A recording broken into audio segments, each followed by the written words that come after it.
Yeah, looking at Smashing Pumpkins album Adore, 1998 release, and it is a second hand, but this one wasn't super cheap.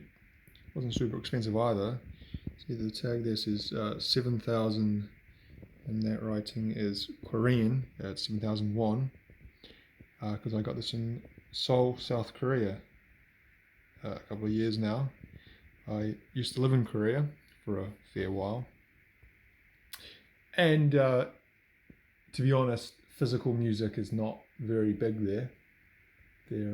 Well, it's not really big anywhere, is it? But I'd say it's even more so there than other countries.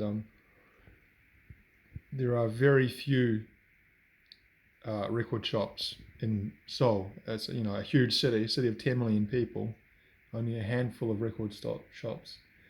If you compare it to Tokyo, for example, Tokyo is a CD collector's paradise. There's places everywhere, and all pretty reasonably priced as well, not too expensive. You can find some really rare stuff. I'll talk about that another time. But yeah, Smashing Pumpkins, obviously a a '90s band, I guess you'd say, still going today, but not really at the level, anywhere near the level they once were. Adore was there, was it Gish first, Siamese Dream, Melancholy and the Infinite Sadness, and Adore so was their fourth album. And like I said, I think it was 98. Actually, I know it was 98. And it was kind of, I guess, where they fell off, or where people consider they fell off. But the musical taste of the world had kind of moved on by that time. They were kind of part of that alternative rock grunge scene, even though they didn't really fit into it musically. In the early 90s, the Gish, which is 91, produced by Butch Vig. Then Siamese Dream, I think, was 93. Melancholy was 95, which is kind of their apex. Probably sold a fair few million copies of that double album. I saw them. That was my first ever concert. Was when they played in Auckland in 1996 on the Melancholy tour. But when they released this, the world had kind of moved on, and they had also kind of moved on. Their sound had kind of changed to a more, I don't know what you call it, electronic tinged, less guitar based sound, I guess. But I actually like this album a lot. What's the track listing? The CD itself was in pretty good condition. 7,001, by the way, I didn't actually say that. 7,001 is $7 ish New Zealand, which would be about $3, $4 American. So still not a bad price at all. There's the track listing there. Sheila, Ava Adore was the first single, and I like that song. Perfect was the second single, also a good song.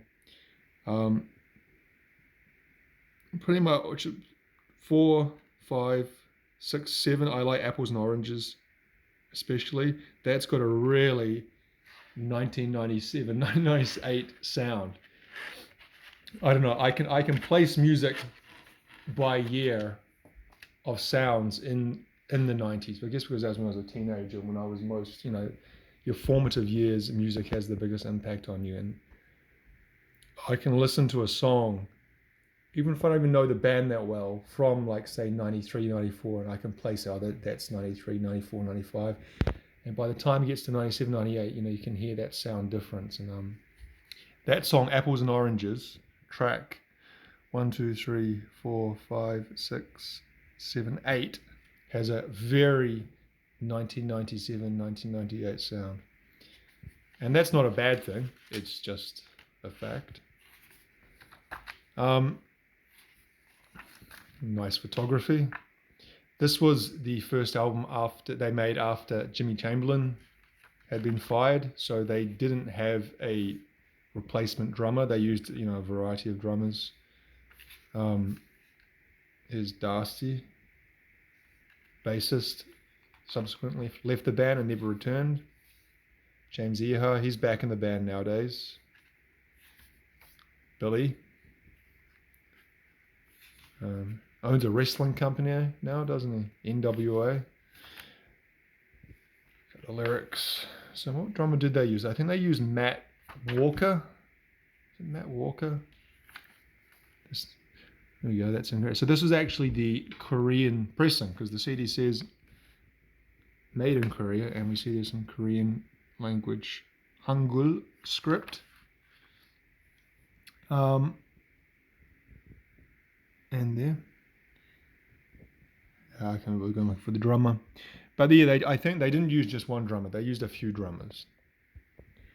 And they were managed by Q Prime at the time, which was famously the Metallica management.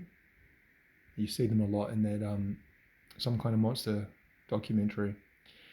But I remember after this album and before the next album, Machina, Sharon Osbourne was their manager for a while, and she quit publicly because she disliked Billy Corgan so much. Yeah. So, like I said, it's an album that was kind of considered their the start of their downward spiral, which I think is really unfair, because I think this album and their next album, Machina, are both excellent albums. They broke up after Machina,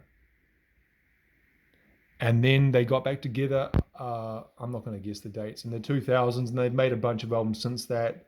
And just in I think the last two, James Iha came back. I think Jimmy Chamberlain's been on all of them. Maybe not all of them. But yeah, not great. The ones they've had since they got back together, I really, there's nothing I've heard from them has stood out to me at all. But I think, yeah, they had a run in the 90s from 91 to 99 of 5 very good albums, 5 excellent albums, classic albums. I guess the first 3 in particular, what people most associate, when that's where the big singles come from. 1979, Today, Cherub Rock. But yeah, I think this one, although a different sound, still I think stands alongside with them. And Machina, same thing. So yeah, a Korean pressing of a Smashing Pumpkins album, purchased in Korea for 7,000 won, or about, like I said, $3 or $4 US. All right, thanks for watching.